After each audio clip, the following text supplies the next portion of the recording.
요한복음 8장 오늘 1절부터 11절까지 말씀입니다.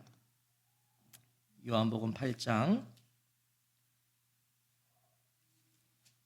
1절부터 11절까지 말씀.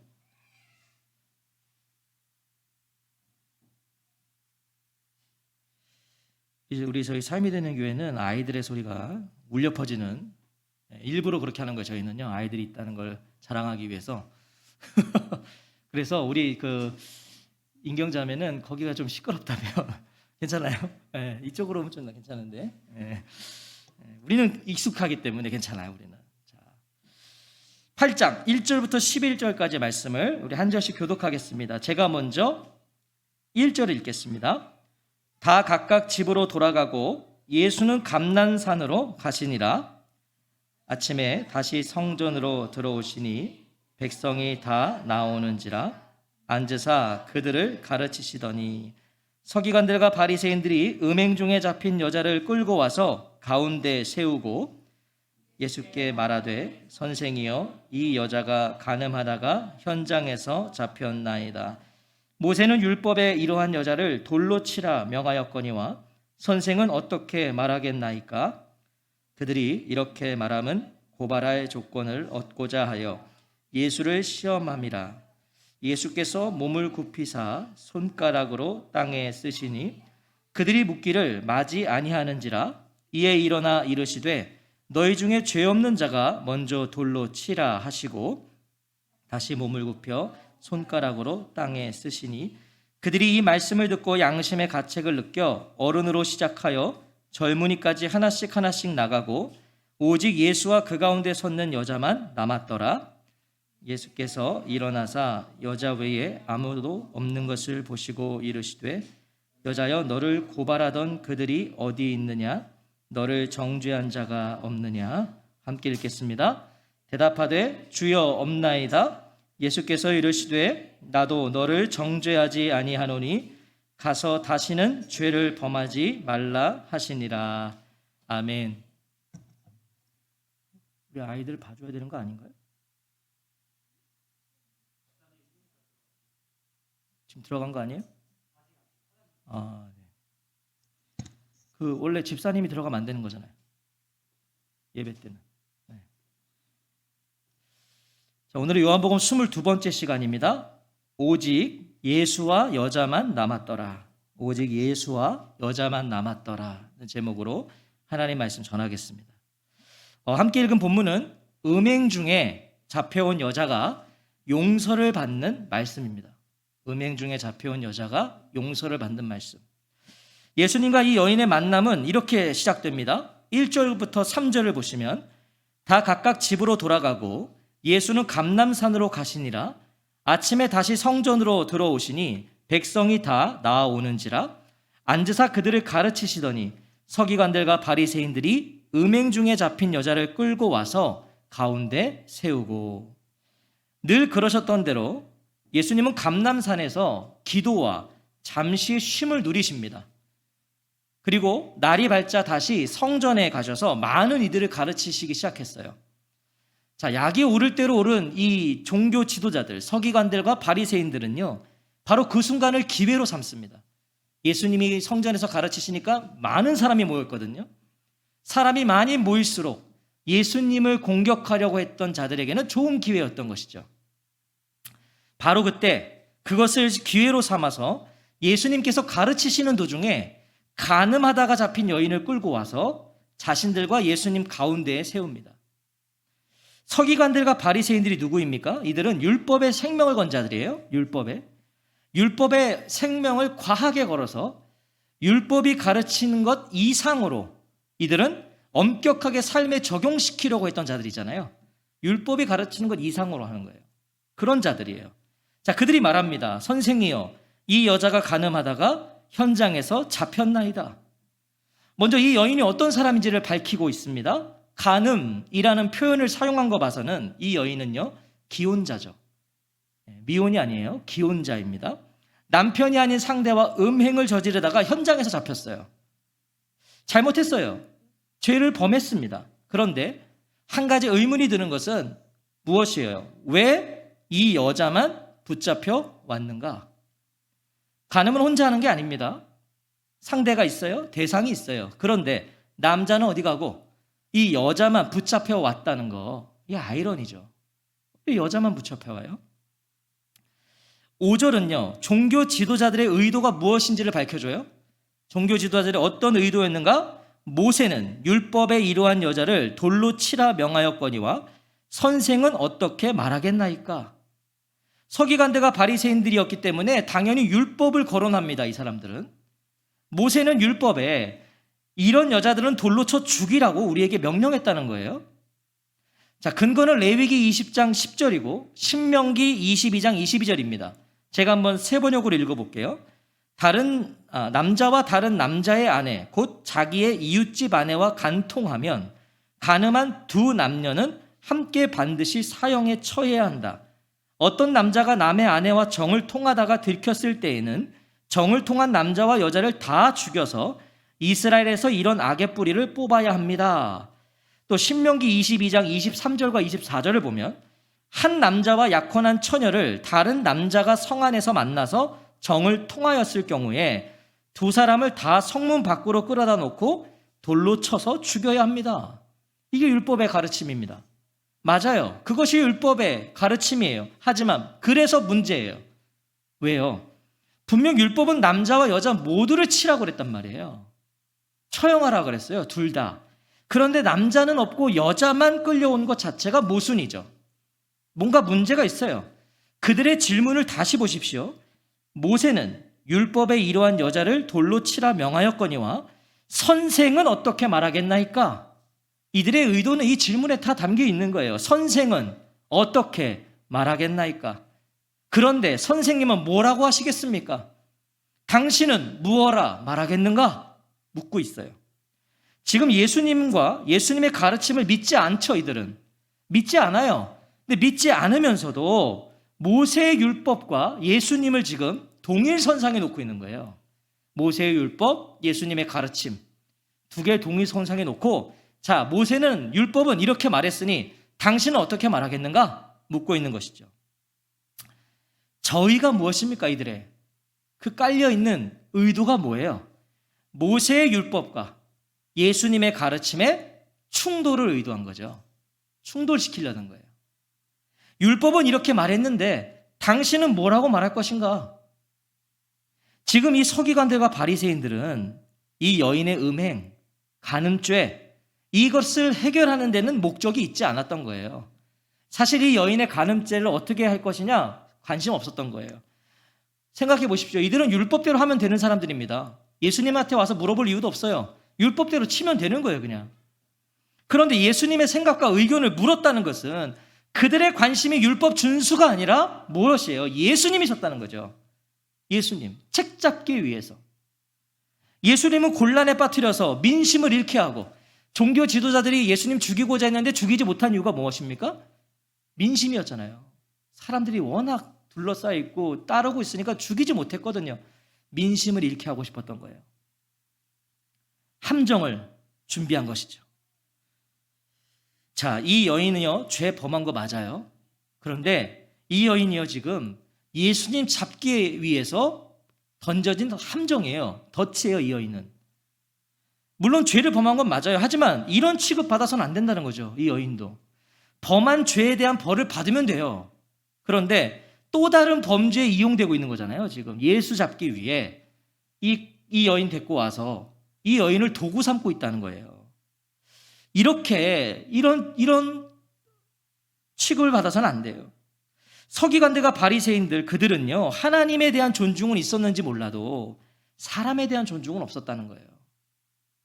예수님만 잡을 수 있다면 이런 여인 죽어도 괜찮았던 거예요. 종교 지도자들은 그저 자신들의 이익을 위해서는 사람도 도구 삼아버리는 아주 패역한 자들이었고요. 그들은 결국 하나님에 대한 존중도 없음을 말해주고 있는 거예요. 율법을 자신들의 마음대로 해석해서 지금 따르고 있잖아요.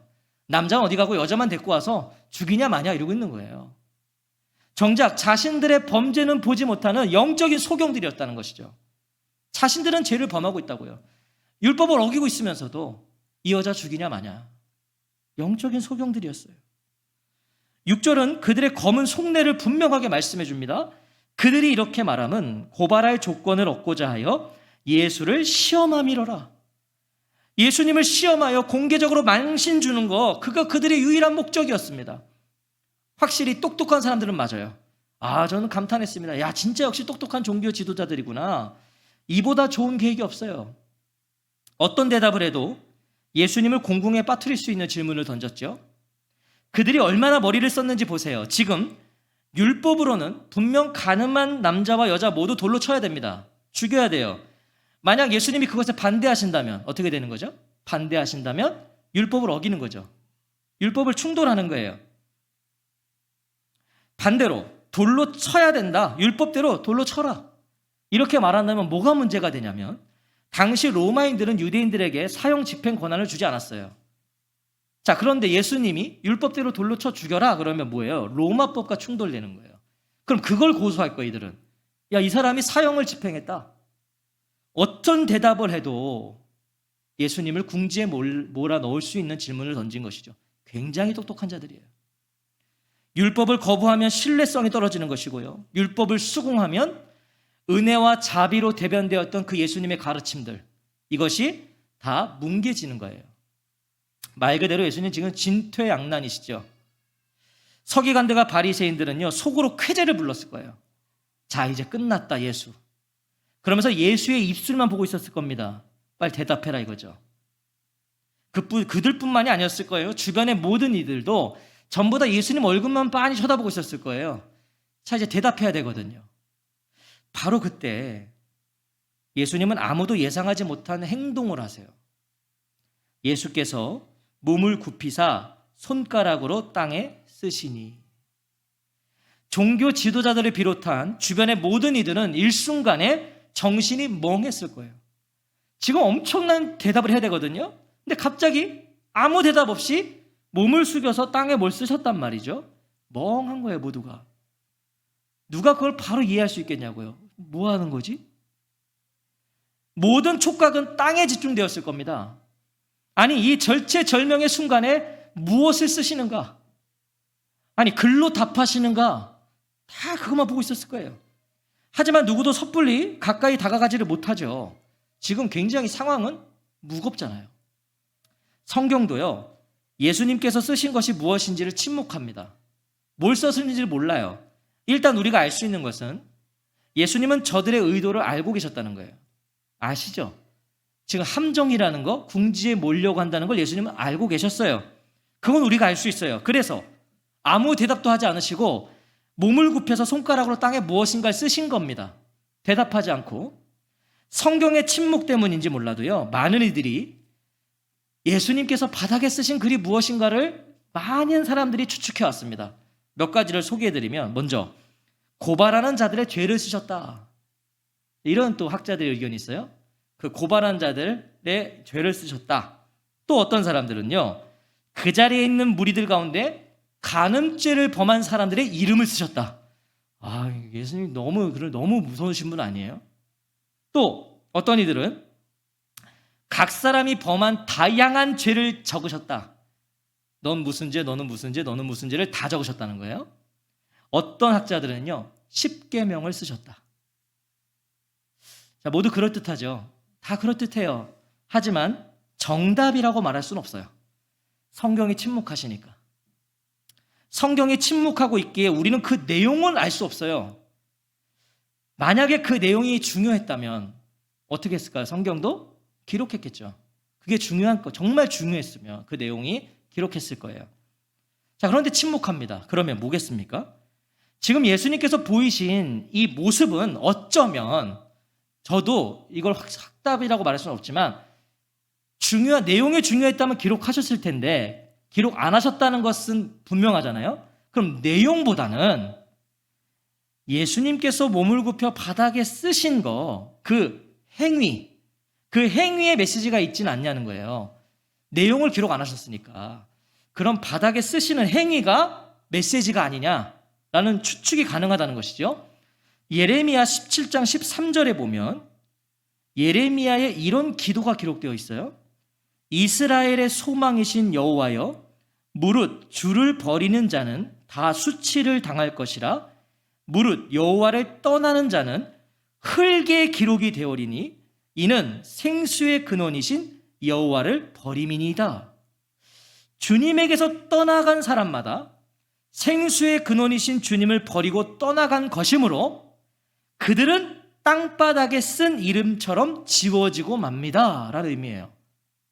자, 이것은 어떤 기도이냐면 하늘의 생명책에 기록되어야 될 이름이 생명책이 아니라 지금 흙에 기록되었다는 말씀이에요. 흙에. 왜요? 소망이시고 생수의 근원이신 여호와 하나님, 그 하나님이 아닌 땅에 마음을 두고 땅에 매여 있고 또한 그 땅을 조춤으로 여호와를 떠나고 있었다는 것이죠. 그래서 흙에 기록됐다는 거예요. 그들은 생명책에 기록되는 게 아니라. 자, 흙에 기록되면 어떻습니까? 바람이 불면 흙으로 뒤덮이죠. 흙에 기록된 것들은 바람이 불면 덮여요. 그리고 이내 사라져버립니다.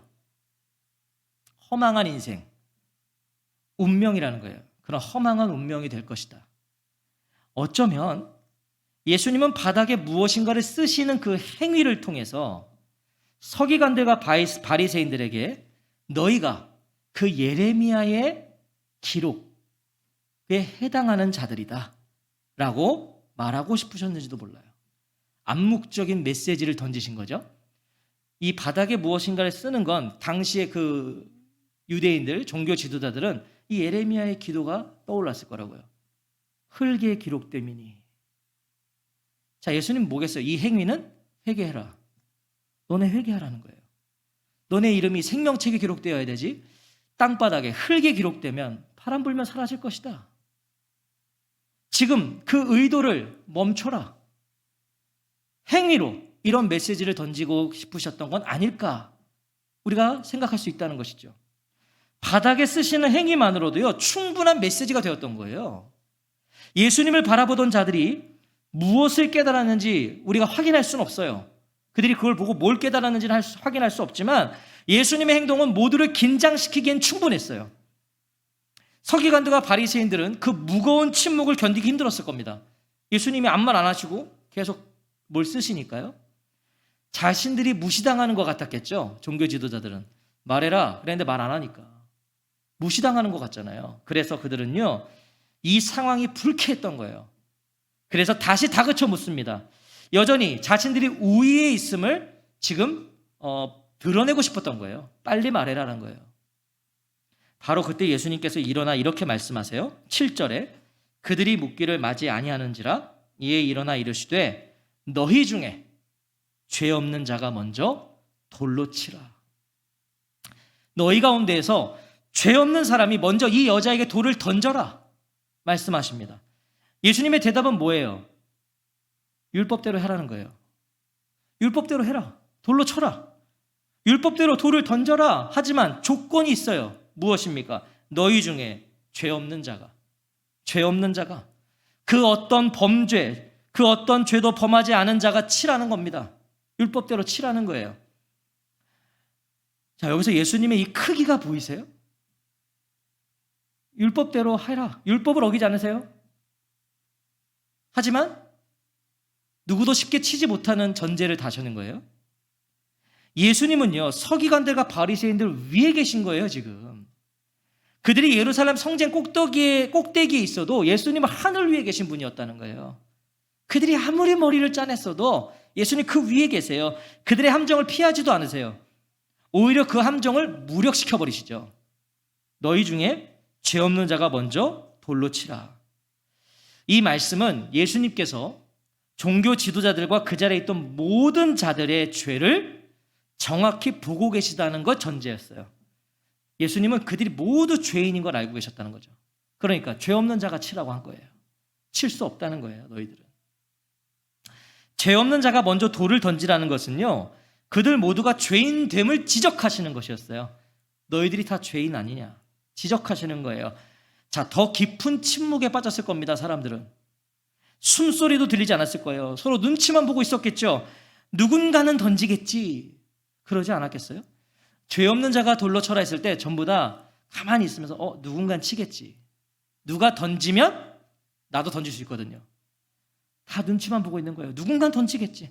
저 경건한 종교 지도자들은 던지겠지. 그리고 8절에 다시 몸을 굽혀 손가락으로 땅에 쓰시니, 예수님께서 죄 없는 자가 먼저 돌로 치라 하시고 예수님은 다시 땅바닥에 쓰시는 거예요. 종교 지도자들의 질문에 대한 답을요, 예수님은 다시 종교 지도자들에게 던진 거예요. 니들이 답하라는 거죠. 예수님은 생각할 시간을 주십니다. 아까 이 행위가 어떤 메시지일 수 있다고 그랬어요? 회개해라. 다시 메시지를 주시는 거예요. 지금이라도 너희들의 그 검은 의도를 멈춰라. 다시 쓰시는 거예요. 바로 그때입니다. 무거운 침묵 속에 여기저기서 바닥에 돌 떨어지는 소리가 들리기 시작해요.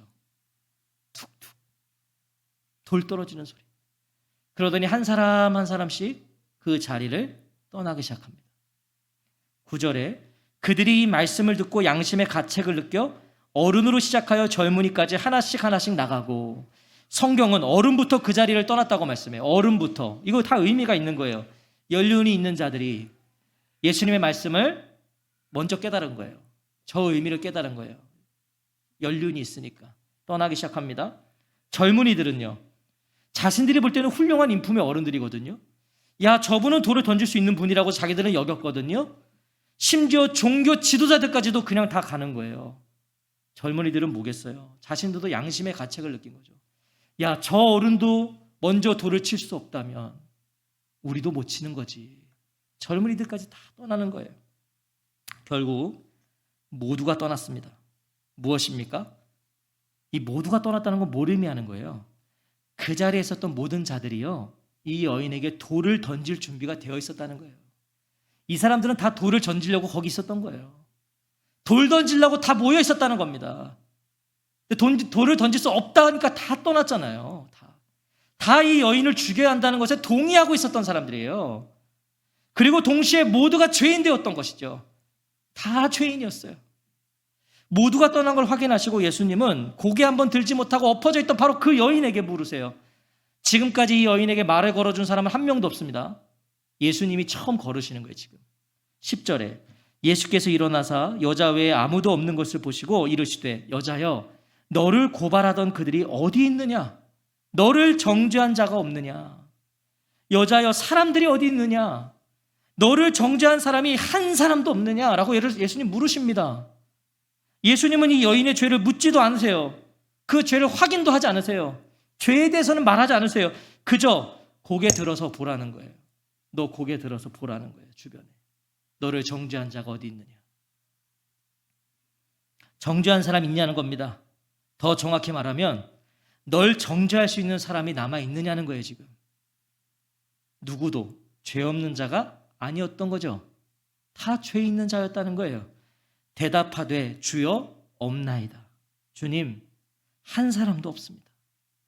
너를 정죄하기 위해 남아있는 자가 어디 있느냐? 주님, 한 사람도 없습니다. 한 사람도 남아있지 않았어요.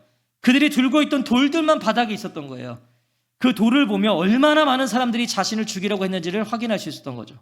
돌들만 있는 거예요. 돌들만. 아무도 없다는 여인에게 예수님 이렇게 말씀하세요. 11절에 대답하되 주여, 없나이다. 예수께서 이르시되 나도 너를 정죄하지 아니하노니 가서 다시는 죄를 범하지 말라 하시니라. 지금 이 예수님의 말씀을 잘 보십시오. 중요해요. 정죄한 자가 없느냐고 물으셨고 여인은 없다고 답합니다. 정죄한 자가 없느냐? 없습니다. 그 대답을 듣고 예수님 뭐라 하세요? 나도 너를 정죄하지 아니하노니. 자, 이거 무엇입니까? 저들은 너를 정죄할 수 없어서 자리를 떠났지만 나는 너를 정죄할 수 있지만 너를 정죄하지 않겠다는 거예요. 이게 예수님의 의미 아니에요? 너를 정죄한 자가 어디 있어? 없습니다. 나는 너를 정죄할 수 있지만 나는 너를 정죄하지 않겠다는 거예요. 이해가 되십니까? 죄 없는 자가 먼저 돌로 치라 하셨을 때요, 다 떠났다고요. 성경은 오직 예수와 그 가운데 섰던 여자만 남았더라라고 기록하고 있어요. 진정 이 여인을 심판할 수 있는 분만 남으셨다는 거잖아요. 지금 예수님은 이 여인을 심판할 수 있거든요. 예수님만 남았어요. 예수님은 유일하게 이 여인에게 돌을 던질 수 있는 분이세요. 죄 없으시니까. 죄 없는 자가 먼저 돌로 치라는 죄 없는 자만이 할 수 있는 말이에요. 오늘날 세상 사람들도 어떤 범죄에 연루되었을 때 이 말씀 얘기해요. 죄 없는 자가 먼저 돌로 치라는 거예요. 이건 죄 있는 자가 말할 수 있는 게 아니에요. 죄 없는 자만 말할 수 있는 거예요. 예수님만이 하실 수 있는 말씀이셨다는 것이죠. 나도 너를 정죄하지 아니하노니 가서 다시는 죄를 범하지 말라. 분명히 이 여인은요, 간음을 저질렀어요. 하지만 예수님은 정죄하지 않겠다고 하세요. 그러니까 죄악의 삶을 떠나라고 하세요. 이 순서가 중요합니다, 여러분. 이 순서가. 가서 다시는 죄를 범하지 말라. 그러면 나도 너를 정죄하지 아니하노니가 아니란 말이에요. 죄를 범하지 마. 그럼 나도 정죄하지 않을게가 아니에요, 지금. 용서가 먼저였단 말이죠. 나는 너의 죄를 알고 있고 너를 정죄할 수 있지만 너를 정죄하지 않는다. 그러니 가서 이제부터는 다시는 죄를 짓지 말고 살아라. 용서가 먼저였어요. 용서받은 자답게 살아가라는 거예요, 가서. 예수님은 이 여인을요, 종교 지도자들에게서 자유케 하신 게 아니에요, 지금. 예수님은 이 여인이 죄에서 자유케 하신 거예요, 죄에서. 무엇입니까? 여인이 맞아야 했던 그 돌, 예수님 대신 맞으신 거예요. 이 여인이 죽었어야 할 그 죄를 짊어지시고 예수님께서 대신 죽어주시는 거죠. 사랑하는 성도 여러분, 오늘 본문은 우리에게 용서하며 살아야 한다고, 남을 정죄하며 살지 말라고 하는 것이 아닙니다. 오늘 본문은 그거 아니에요. 정죄하지 말아라, 용서하며 살아라, 이거 아니에요. 우리가 다 죄인인데 어떻게 남을 정죄할 수 있느냐, 정죄하지 말고 살아라, 예수님도 너를 용서하셨지 않냐, 그래 너도 용서하며 살아라, 이런 거 아니란 말입니다. 본문은 우리가 이 여인이라는 거예요. 본문은 그걸 말하고 싶은 거예요. 너희가 이 여인이다. 정죄받아 마땅하고 죽어 마땅한 사람이라는 겁니다, 우리가. 하지만 나도 너를 정죄하지 않겠다. 은혜가 무엇이죠? 은혜는 자격 없는 거예요. 받을 만한 값어치가 없음에도 주어지는 거예요. 그게 은혜입니다. 그 은혜로 부름받았고 그 은혜 안에 있다는 걸 기억하라는 거예요. 오늘 이 메시지는 너희들이 이 여인이야. 나 너희를 정죄하지 않았어. 그 은혜를 기억해. 나도 너를 정죄하지 아니하노니 가서 다시는 죄를 범하지 말아라.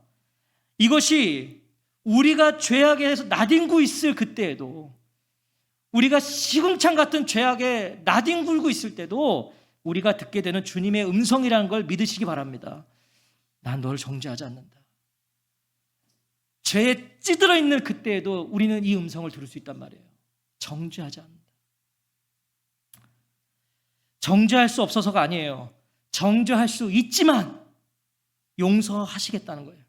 이게 뭐예요? 사랑이에요. 너를 정죄할 수 있지만 난 너를 정죄하지 않겠다는 거예요. 이 은혜와 자비, 이 용서와 사랑을 아는 자는요, 절대 막 살지 못합니다. 정말 이건 막 살 수가 없어요. 무슨 짓을 해도 용서해 주시니까, 야, 마음대로 살아도 된다고 생각한다면, 자, 이렇게 정죄하지 않으신다고 하셨으니까, 우리가 죄의 시궁창에 빠져 있어도 예수님은 나는 너를 정죄하지 않겠다고 하셨으니까, 그래, 마음대로 살아도 되겠다 라고 생각한다면 그 사람은 분명 예수님의 용서를 받지 못한 사람이에요. 받지 못한 사람이고 구원받지 못한 백성임에 틀림없어요. 정죄하지 않으시니까 마음대로 살아도 된다? 그 사람 구원받은 백성 아니에요. 오늘 정말 예수님의 용서를 깨달은 사람은 정죄하지 않는다. 우리가 만신창이가 된 상태에서도 나는 너를 정죄하지 않을 거야 라는 이 음성을 듣는 사람은 절대 막 못 살아요. 절대 막 못 살아요. 설교를 준비하면서 이 한 문장이 제 가슴에 꽂혔어요. 오직 예수와 그 가운데 섰는 여자만 남았더라. 이 말씀이 제 가슴에 꽂히더라고요. 오직 예수와 그 가운데 섰는 여자만 남았더라. 뭐예요? 오직 예수와 여자만 남았더라. 떠나질 않는 거예요, 저한테. 이 여인이 어땠을까요? 이 여인, 분명히 이 여인은요, 종교 지도자들이 무서웠을 거예요. 이 여인은요, 돌을 들고 몰려드는 그 무리가 두려웠을 거예요. 죽었구나. 그런데 예수님께서 말씀을 하시면 하실수록 예수님이 두려워지지 않았을까요? 뭔가 다르거든요, 지금 이분이. 저는 이 여인은요, 예수님께서 바닥에 쓰신 내용을 유일하게 본 사람이라고 생각해요. 예수님하고 가장 가까이 있었거든요. 저는 이 여인은 그 내용을 봤을 것 같아요. 이 여인은 예수님과 가장 가까이 있었어요. 모든 이들이 떠났어요. 다 떠났어요. 그 자리를 다 피했어요. 그런데 예수님은 남으셨어요. 예수님은 남아 계셨다고요. 유일하게 심판하실 수 있는 분이 남았어요. 돌을 들어 던지셔도 말려줄 사람이 이제 없어요. 예수님이 돌을 던져도 말려줄 사람 없어요. 다 갔으니까. 예수님이 죽여도 몰라요. 이제 이 여인은 죽이셔도 모르는 거예요. 아무도. 다 떠났으니까. 하지만 그분에게서 받은 건 돌이 아니에요. 용서였어요. 용서. 이런 묵상이 되었어요. 긍정적인 일이든 부정적인 일이든 결국 우리 곁에 남는 분은 오직 예수님이시라는 거예요. 다 떠나도 예수님은 남으시는 거예요. 그리고 그것이 우리의 소망이라는 거예요. 오직 예수와 여자만 남았더라. 오직 예수와 나만 남았더라. 어떤 상황이든, 그게 긍정적이든 부정적이든 예수님은 남으신다. 우리에게 남는 건 예수님밖에 없다는 거예요. 날마다 이 순간을 사모하십시오. 어떤 순간이야? 오직 예수와 나만 남았더라. 이 순간을 사모하십시오. 거기에 용서가 있어요. 거기에 회복이 있어요. 그때야 비로소 우리는 우리 자신을 가장 잘 볼 수 있어요. 예수님과 나만 남았을 때. 그때 나의 실체를 가장 잘 보는 거예요. 그리고 그곳에서 다시 시작할 수 있어요. 이 여인은 눈을 감는 그 순간까지 예수님과 단둘이 남았던 그날을 잊지 못했을 거예요. 어떻게 잊겠어요? 다 떠나고도 내 곁에 남아 계셨던 그 예수님. 그리고 그 예수님 나를 용서해 주셨거든. 잊을 수가 없어요. 그분에게서 듣게 된 그 음성, 나도 너를 정죄하지 아니한다. 귀를 떠나지 않았을 거예요. 숨을 거두는 그날까지. 오늘 그 만남이 있으십니까? 오늘 이 만남이 있으세요? 그 흔적 지니고 살고 계십니까? 그럼 날마다 그 자리로 돌아가십시오. 예수님과 나만 남았던 그 자리로 돌아가세요. 그리고 그곳에서 여전히 들려오는 이 음성, 나도 너를 정죄하지 아니하노니, 가서 다시는 죄를 범하지 말라는 이 음성을 들으시기 바랍니다. 날마다 그 자리로 돌아가서. 아직 그 만남이 없으십니까? 혹시 예수와 나만 남았더라는 이 만남이 아직 없으시다면 오늘 예수님이 그 만남으로 초대하고 계십니다. 죄로 인하여 죽어야 할 그 자리에서 예수님이 기다려주고 계십니다. 예수님께로 오세요. 와서 돌 맞아 죽어야 할 나의 죄를 보세요. 돌 맞아 죽어야 될 나의 죄. 그리고 그 절망의 자리에서 소망의 자리로 나오십시오. 왜 소망의 자리입니까? 나도 너를 정죄하지 아니하노니, 가서 다시는 죄를 범하지 말아라. 주님은 동일하게 오늘도 말씀하실 거거든요. 생애의 고비마다, 인생의 모든 여정 속에 오직 예수와 여자만 남았더라. 이 은혜의 순간이 있으시기를 주님의 이름으로 축원합니다. 그러면 그 사람은 사는 겁니다. 날마다 예수와 나만 남았더라.